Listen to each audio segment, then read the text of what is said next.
अगर पिरामिड्स इतने बड़े बड़े हैं, लोग बोलते हैं कि उन्हें ह्यूमंस ने नहीं बनाया, तो पिरामिड्स एक्चुअली बने कैसे? तो 2026 में ही एक नई थ्योरी आई है ये बताते हुए कि पिरामिड्स एक्चुअली बने कैसे थे। अब बहुत सारे लोग ये मानते हैं कि पिरामिड्स के बनने के पीछे एक बहुत बड़ी मिस्ट्री है, लेकिन आज इस वीडियो में मैं आपको 4 ऐसी थ्योरीज के बारे में बताऊंगा जिसकी वजह से शायद से पिरामिड्स बने होंगे। अब सबसे पहली और सबसे पॉपुलर थ्योरी ये है कि जो पिरामिड्स हैं वो एक्चुअली ओरायन बेल्ट के जो 3 बड़े बड़े मेजर स्टार्स हैं उनकी तरह अलाइंड है। लेकिन इस थ्योरी के साथ सबसे बड़ी प्रॉब्लम ये है कि 2500 BC जिस टाइम पर पिरामिड्स एक्चुअली बने थे, उस टाइम के स्टार मैप के अकॉर्डिंग ओरायन बेल्ट कभी उस साइड था ही नहीं, जिसकी वजह से ये जो अलाइनमेंट हम बताते हैं आज का स्टार मैप देखकर वो हो ही नहीं सकता था। फिर आ जाते हैं दूसरी थ्योरी पर, जहां पर बोला जाता है कि पिरामिड्स के अंदर हाइड्रोलिक लिफ्ट्स लगाए गए थे जिसकी वजह से बड़े बड़े पत्थर अंदर जाते थे एंड उनको कंस्ट्रक्ट किया जाता था। लेकिन जो पिरामिड्स का स्टेप वाला कंस्ट्रक्शन है वो ऐसी हाइड्रोलिक लिफ्ट के साथ बिल्कुल भी वर्क नहीं कर सकता, तो ये थ्योरी भी सही नहीं होती है। फिर आ जाते हैं एक और पॉपुलर थ्योरी के साथ जो हाइड्रोलिक लिफ्ट के साथ भी आती है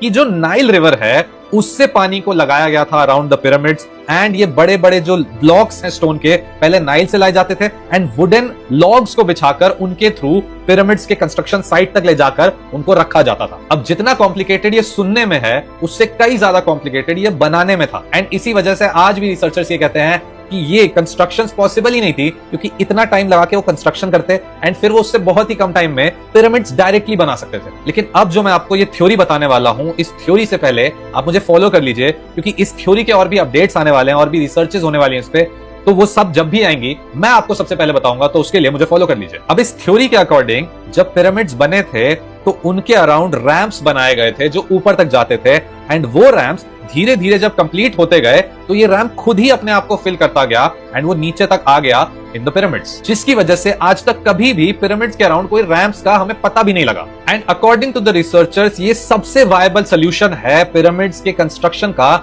जहां पर हमें आसपास कोई और चीज मिल भी नहीं रही है, हमें दिख भी नहीं रहा कि पिरामिड्स कैसे बने, तो ये इन रिसर्चर्स का सबसे सटीक सोल्यूशन है। तो आपका क्या थॉट है इन चारों थ्योरीज में से कौन सी थ्योरी सही हो सकती है, ये कमेंट्स में जरूर बताइएगा।